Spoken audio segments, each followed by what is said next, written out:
And T, you I'm had sorry, something to I was going say? to say something. Funny that the Marvel movie doing up for debate. Mm-hmm. But I gotta agree with Victor. It's like no great sense. They said too much of a thing is a bad thing, but you know, let's look. Let's look the good basis for almost good science movies. Science especially, um, which is going to be next year.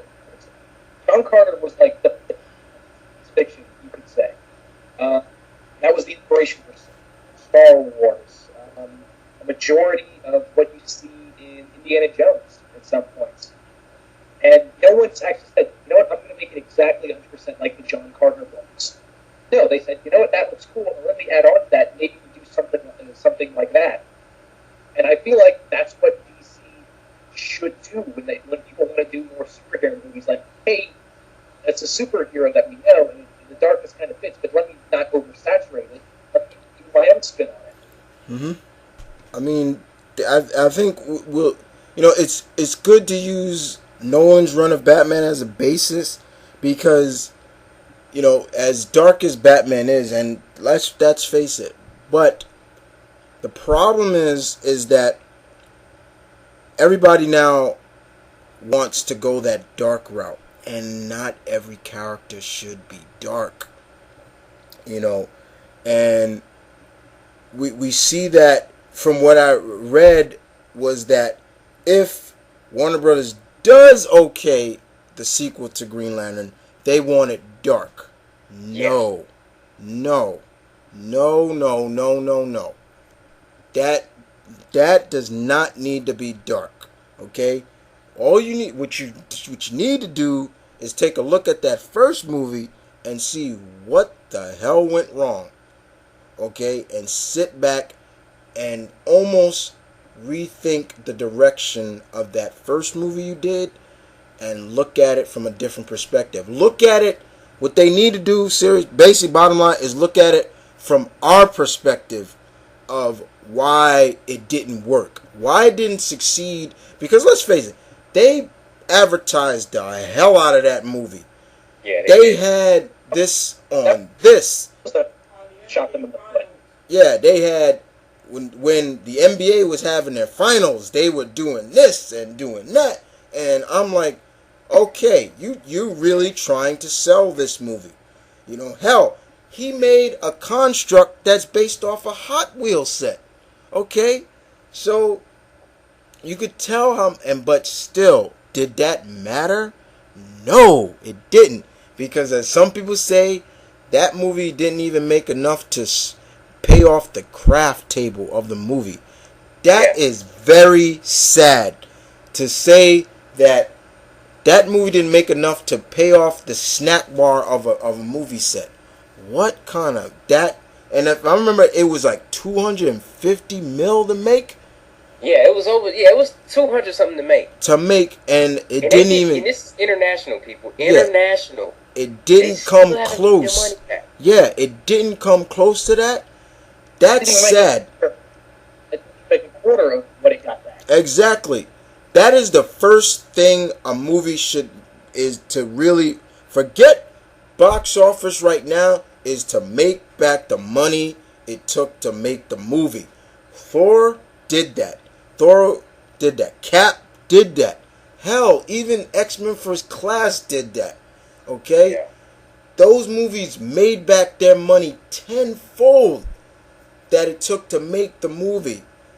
Now if somebody comes on here and says y'all bashing it, and we listen to y'all review on it, we're bashing it because I used the word again, it didn't have the essence of Lantern that I've been reading for the past 20 something years now.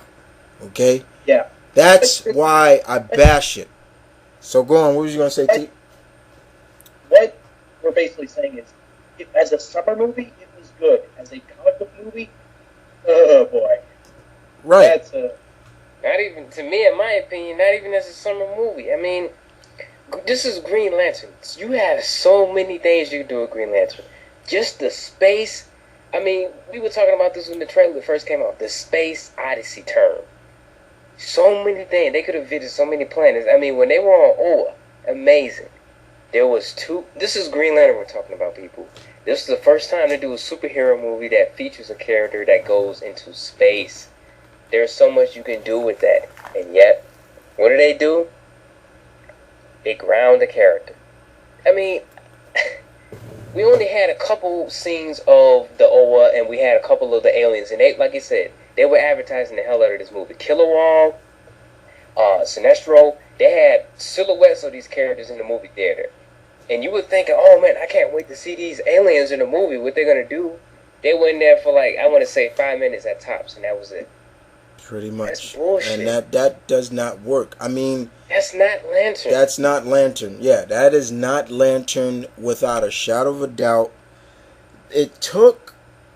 Like V just said, Oa was beautiful. I can never say anything bad about the visual effects of Oa. Oa looked great. And you would have figured... I said this before in my Captain America review.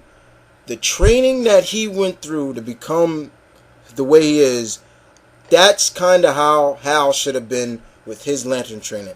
They had one segment of him training, and that was it. That was it. It was like, so he knows how to use the ring fully already. Okay? That doesn't work for me. Okay? The final fight between Lantern and I was about to say Krona, but Parallax was like, I looked at that and I was like, okay, that's it. That should have been an epic battle of the Lantern Corps.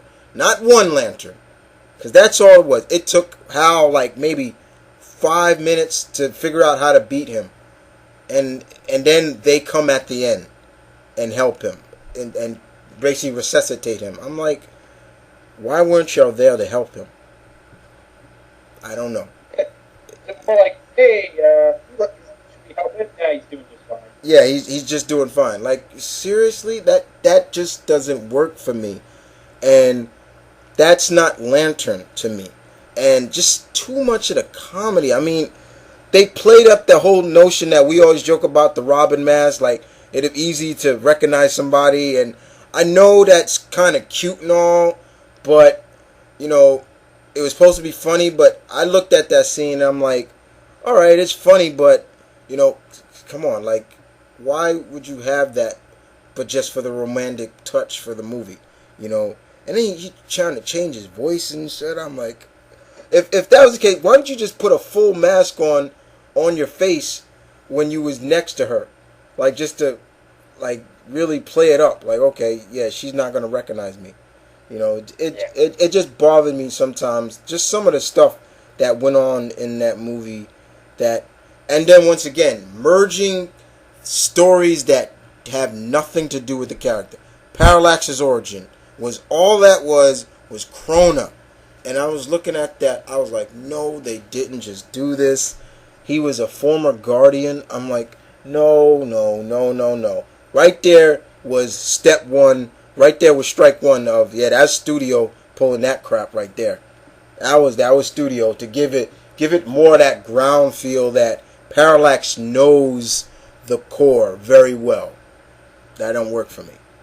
It shouldn't work for anybody who saw that movie and just really agreed with that. Took it as is. Now I can understand that from a 12-year-old, 8-year-old kid that don't really know anything about Green Lantern outside of the cartoons, okay? But somebody like me who's read the books and loved the books should realize and say, no, that don't work for me. And if you're a fan of the character, it shouldn't work for you neither. See? Exactly. You see? I mean, and they getting back on the whole animation thing. I mean, if they would have, changed this up, if they were to go with this whole animation, big budget animation deal. I mean, I keep bringing up The Incredibles again. I mean, with the Flash, because we keep talking about the Flash because that's the most one. That's the movie that's most likely to get greenlit.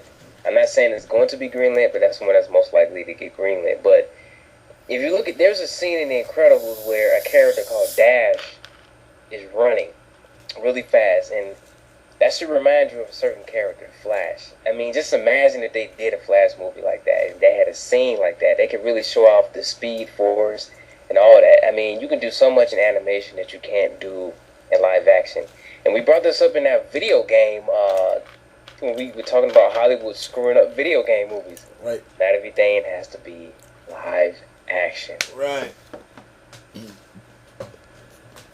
Doesn't have to be.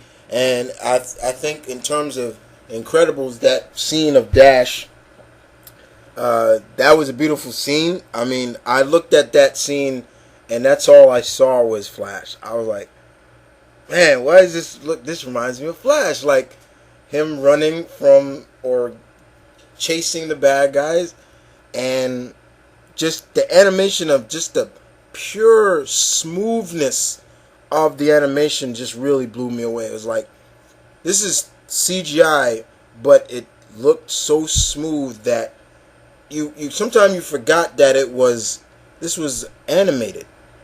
That's how beautiful that scene was. Yeah. And to see Dash just play up his powers that way, where Mrs. Incredible said, you run as fast as you can. And he's like, as fast as I can? Like, yeah, and as fast as you can. And that's exactly what he did. And he ran on the water, and he think he was sinking, and he's floating on water. I'm like, that's Flash right there. That's exactly what would be Flash if he's running on water. He's running on top of the water. And all of a sudden, he just enjoyed it. He had fun, and that's how it should be. And with going back to the live action stuff, is the fact that we want that, because if you look at, once again, the cartoon movies, you look at that, and even though most of them majority of them are Batman or Superman, they've all been pretty much fairly adaptable from whatever story they came from. I mean, for me, when I looked at Superman, Batman, Public Enemies, I was like, this was pretty much the first story arc of their comic, and it was really good. It was a great adaptation of the comic. Now, some people were turned off because of the Ed McGuinness look, and yes, everybody is not a big fan of Ed McGuinness's artwork. I mean, he does draw people like they jacked up on steroids. Everybody looks that way. It don't matter if you're a boy or a girl. Everybody looks that way. But they did that for a reason, to pay respects to him. And that was the first story arc of the Superman Batman comic, where they were considered public enemies by the state when Lex was president. Still came off good. As much as a lot of people kind of downplayed Justice League Final Frontier, it was decent. It was good. It was the take of I'm forgetting the writer who wrote that story, but his look of that book and that time period, even though a lot of people can't. I look with me, guys. Darwin Cook, that's his name. Yeah, Darwin Cook, who wrote that. Thank you. When I look at, there are only two people to me, guys, that I can see voicing Batman, and of course it's Kevin Conroy and Bruce Greenwood, who did a great job voicing him on Under the Red Hood, and who voices him now on Young Justice. Jeremy Sisko as Batman did not come off as Batman to me. He just did not. I did not feel in ways of Batman being intimidating. Just the things he would say just didn't intimidate me. How where he met John for the first time, and he's talking to John about, I know your weakness now. You're scared of fire, and he says, because I'm glad I know that now, because if I have to take out